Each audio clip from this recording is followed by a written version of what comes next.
to the next point. We should ensure whatever we see is clear. That means work is being done. We can see that it is in opposite direction.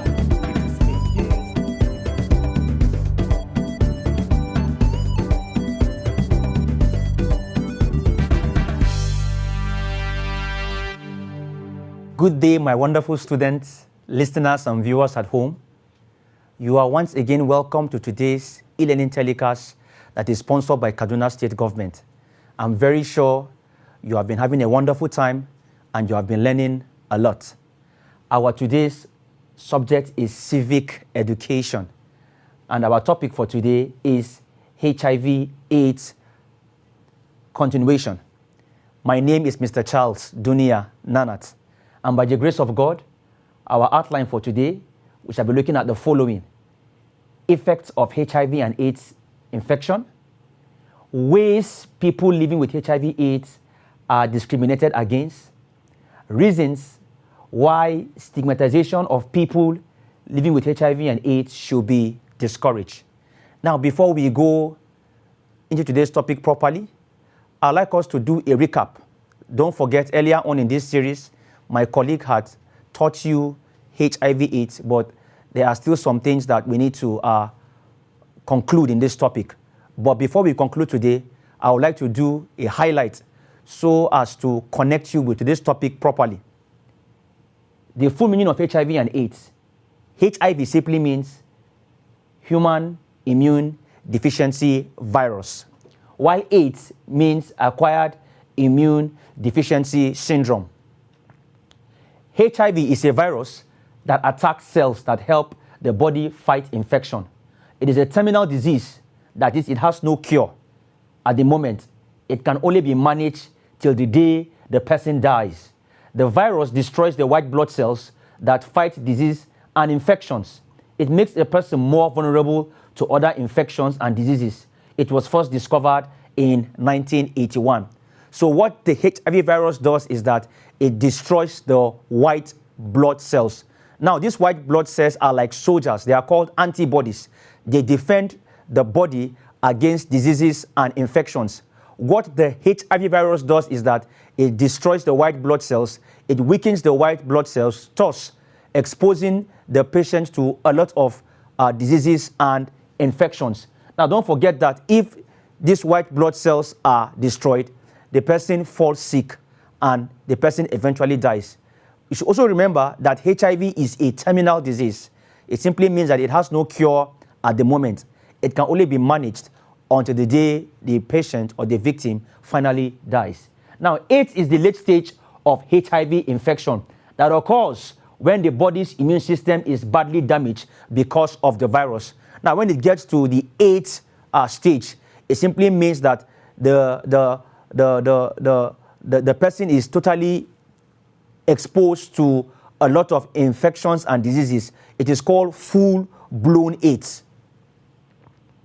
Now we're looking at signs and symptoms of HIV and AIDS. What are the signs and symptoms of HIV and AIDS? One, we have loss of appetite. That is, the urge to eat is not there again. Number two, loss of weight. Number three, night sweat. Number four, fever. Number five, mouth ulcer. Number six, sores or swellings. Number seven, skin rash. Number eight, headaches, frequent headaches. Number nine, diarrhea. Number 10, fatigue. Number 11, oral thrush. Number 12, extreme and unexplained tiredness. Number 13, nausea and vomiting. Number 14, sore throat. And number 15, swollen lymph nodes. Ways of transmission, that is, how is HIV and AIDS being transmitted? One, unprotected sexual intercourse. Two, sharing of sharp objects like razor blades, clipper, syringes, etc. Number three, blood transfusion. Number four, mother-to-child transmission.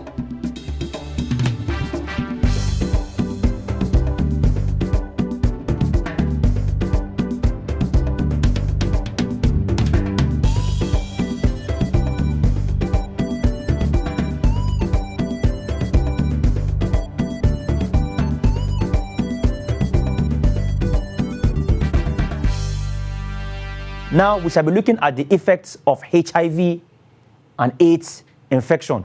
What are the effects of HIV and AIDS infection? Number one, stigmatization. It leads to stigmatization of the person living with HIV and AIDS, which may affect their social and emotional status. We all know that the moment you have HIV and AIDS and people get to know, you discover that people tend to run away from you. Nobody wants to mix up with you. Nobody wants to be your friend. Nobody wants to be close to you. You are stigmatized. You discover that if you are used to eating together, nobody wants to eat with you again. If you are used to sleeping together, nobody wants to sleep with you again because of fear of contacting HIV and AIDS. Number two, draining financial resources. It may drain the financial resources of the infected person because huge amount of money is spent on treatment. We all know that HIV and AIDS is a disease that is very expensive to manage, in the sense that you have to be going to the hospital for regular checkups. You have to be going to the hospital to collect your retroviral drugs. And so you discover that it gulps or it takes the resources of the family, your finances. You discover that your money is going towards that direction because HIV and AIDS is a disease that is not very easy to manage. Number three, untimely death. It results into untimely death of the victim. Lots of people have died, young people have died as a result of HIV and AIDS.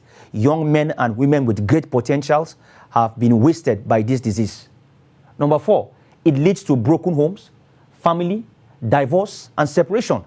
You discover that a lot of homes today are separated, a lot of divorce as a result of one of the couples having HIV and AIDS. You discover that the moment a husband or wife has HIV and AIDS, you discover it brings separation. There is no trust between both parties or between both partners. And before you know anything, it leads to divorce, it leads to separation, it leads to broken homes. Number five, depression and emotional instability. People that are infected with HIV and AIDS are easily depressed. They feel the world has come to an end for them. They don't believe in themselves again. They have low inferiority complex. And so they are depressed. They are not happy. They are always sad because they know at the end of it all, they are going to die. Number six, increase in the number of orphans and vulnerable children. A lot of children have lost their parents, both parents, father and mother, as a result of HIV and AIDS, thus leading to many children becoming orphans. That is, they have no father, they have no mother, because both parents have died as a result of HIV and AIDS. Now, such children become vulnerable in the society. You know, they are used as prostitutes, as beggars, and so on and so forth. Number seven, loss of productivity and manpower. It simply means that people who are infected with HIV and AIDS, they easily lost their jobs. And these people, don't forget, are probably people who are very important in their places of work. They are occupying key offices. And as a result of this infection, they are laid off. Some of them are discharged from work. Some of them are sacked from work because of fear of the spread of HIV and AIDS. And so you discover that that particular office or organization is losing manpower because of HIV and AIDS. Number eight, damaging the immune system. The immune system becomes weak, thus paving ways for numerous infections. Like I earlier said, what the HIV virus does is that it destroys the immune system. Our immune system are meant to fight diseases and infections. And so once our immune systems are destroyed, you discover that we become exposed to a lot of ailments. Next, my dear students, we shall be looking at ways people living with HIV and AIDS are discriminated against. Now, what is discrimination? It simply means when people tend to look down on you. When you are discriminated, you are denied certain rights and privileges. You are not treated equally like other normal human beings. Number one, denial of employment. You discover that people that are having HIV and AIDS are easily denied employment. Of late, you discover that before you are employed, they will ask you to go and do a HIV/AIDS test to confirm your status. Now, once it turns out to be positive, you discover that you are not given employment. So people that are having HIV and AIDS are easily discriminated against through denial of employment. Number 2, ostracized by friends and family members and other groups. When you are ostracized, it means that you are separated. It means that nobody wants to get close to you. And before you know anything, you feel like an island. You are just alone. So when you are ostracized, it's like you are kept aside. You are ignored. Nobody tends to care about you again. So that is another way people living with HIV and AIDS are being discriminated. Number 3, confinement or quarantine. People that are living with HIV and AIDS are easily confined. They are locked up in a room. You discover that their plates for eating is different. Nobody wants to share anything with them. They are locked up in a room. They are kept in a room alone. You know, people treat them as if they are not human beings. And so with this alone, it is another form of discrimination. Number 4, loss of income and other means of livelihood. Loss of income and other means of livelihood. People that are discriminated easily lose their income and other means of livelihood because of being ashamed. They don't want to go out to struggle again because they have HIV and AIDS. And the moment they go out, people easily identify them. So you discover that it becomes a loss to them. Number 5, loss of employment. Loss of employment.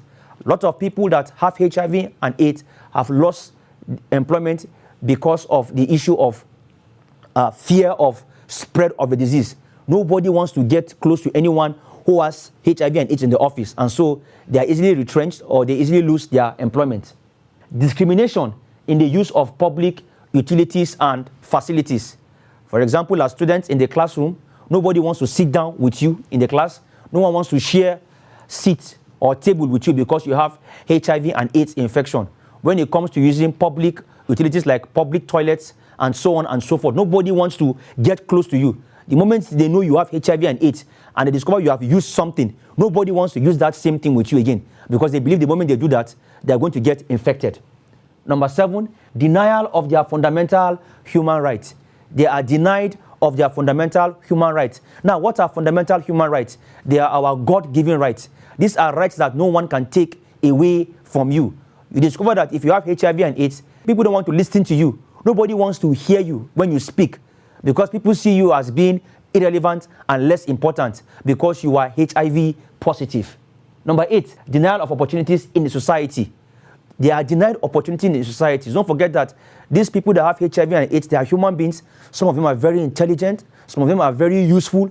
But because they have HIV and AIDS, they are denied opportunities in the society. Number 9, gossiping and backbiting. You discover that once one is HIV positive, you become the talk of the town. Everybody is talking about you. Nobody is saying anything good about you. They keep talking about you, and you discover that the news spreads everywhere easily that you are infected with HIV and AIDS. My dear students, we shall be looking at the reasons why stigmatization of people living with HIV and AIDS should be discouraged. Don't forget they are human beings like us, and so we should discourage stigmatization. Now, how can we discourage that? Number 1, discrimination should be discouraged due to the fact that their condition does not stop them from carrying out their activities both at home and office. Having HIV and AIDS is not the end of the world. No. For the fact they have HIV and AIDS does not mean that they can't carry out their activities both at home and in the office. So it means they have the opportunity of living normal lives, just like any other person. Number 2, to curb the rate of suicide attempts in a society, we should discourage this issue of stigmatization because lots of people with HIV and AIDS easily commit suicide. They take their life, either through hanging, they drink poison, they use knives to stab themselves because they feel the world has come to an end. They feel that they have nothing to live for again. And so if we can discourage discrimination and stigmatization, it will reduce the rate of suicide amongst them. Number 3, to encourage carriers to publicly reveal their HIV/AIDS status. It is very, very important that people who are carriers of HIV and AIDS should be encouraged to disclose their status. It is very, very important that people that are infected, they should be encouraged to disclose their status so that people will get to know how to live alongside with them. Number 4, discrimination against them will mean losing some technocrats among them.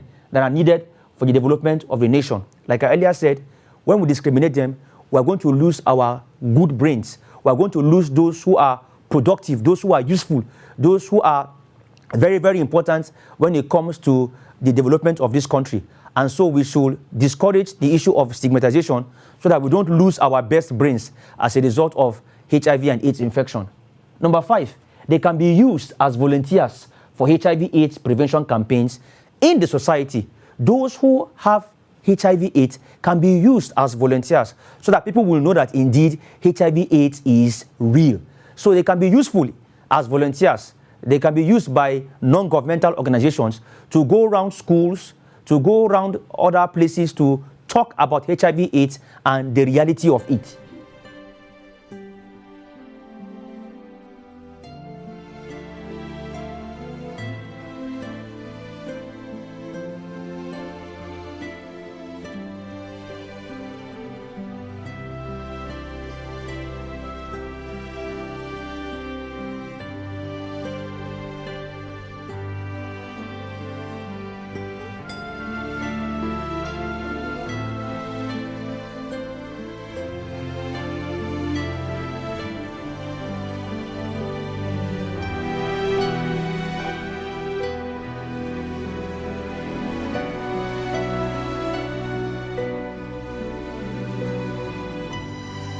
Number 6, to encourage the general public to ascertain their HIV/AIDS status.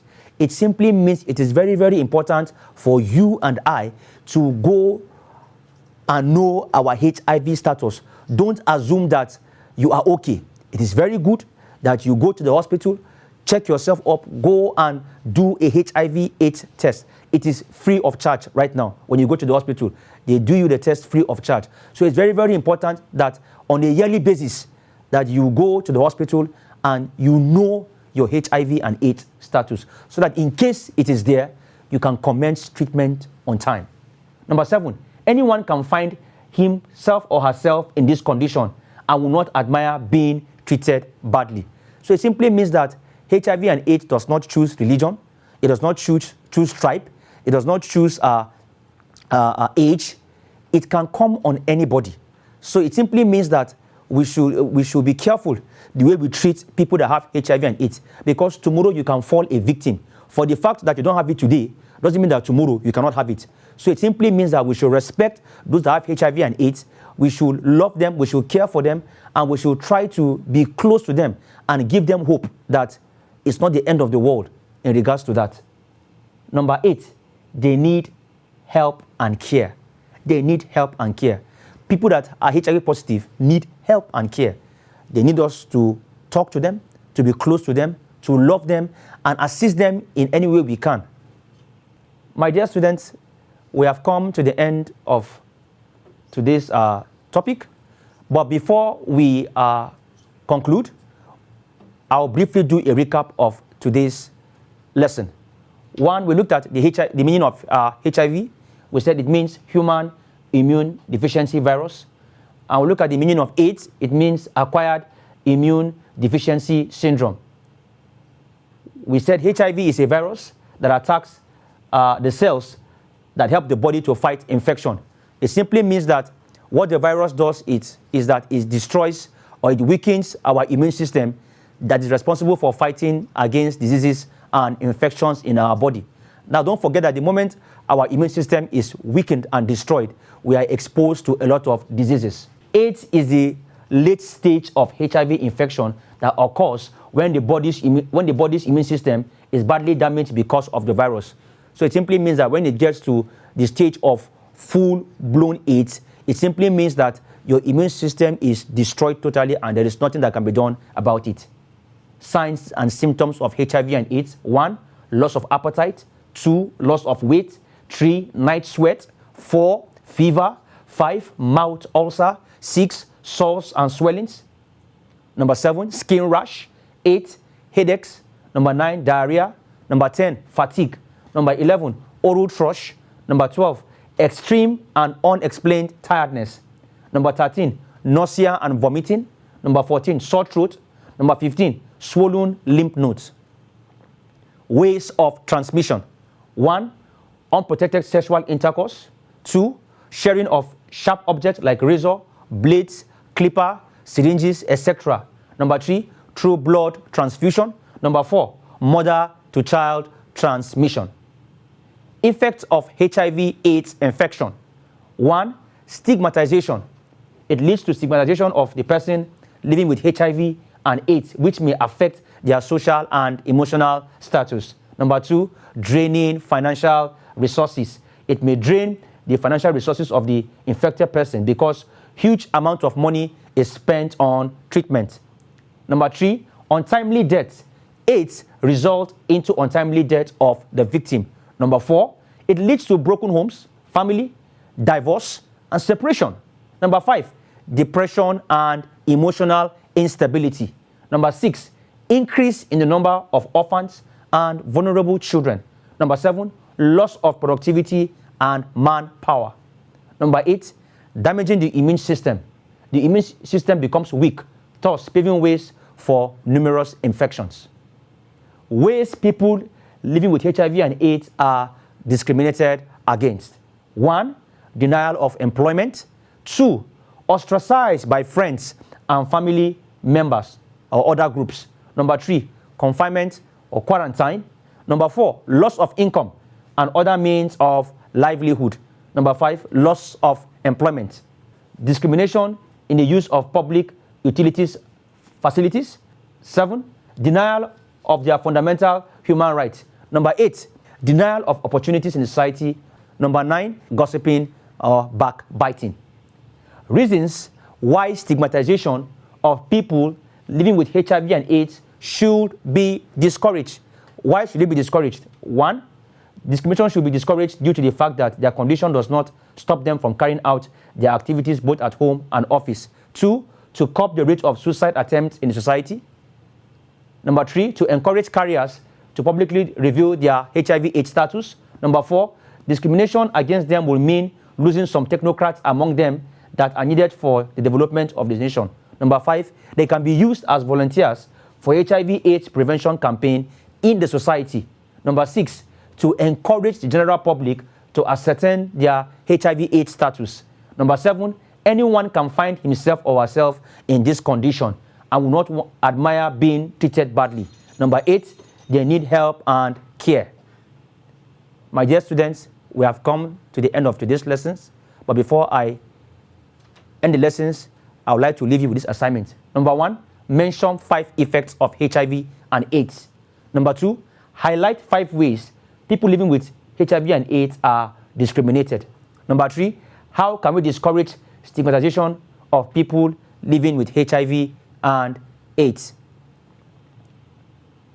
For further reference, you can contact the following textbooks. 1, Civic Education for Senior Secondary Schools and Colleges by J.B. Saleh, Dr. O. Ademola, P.A. Dunlop. Number 2, Civic Education for Senior Secondary Schools and Colleges based on the NERDC curriculum by C.I. Unwa-Ize, V.E. Ogbe, Y.S. Bashir, et al. My name is Charles Dunia Nanat. You can contact me on this contact on the screen, 07063126878. My name is Charles Dunia Nanat. You can contact me on this number on the screen, 07063126878. Stay home, stay safe, keep learning. COVID-19 is real. God bless you.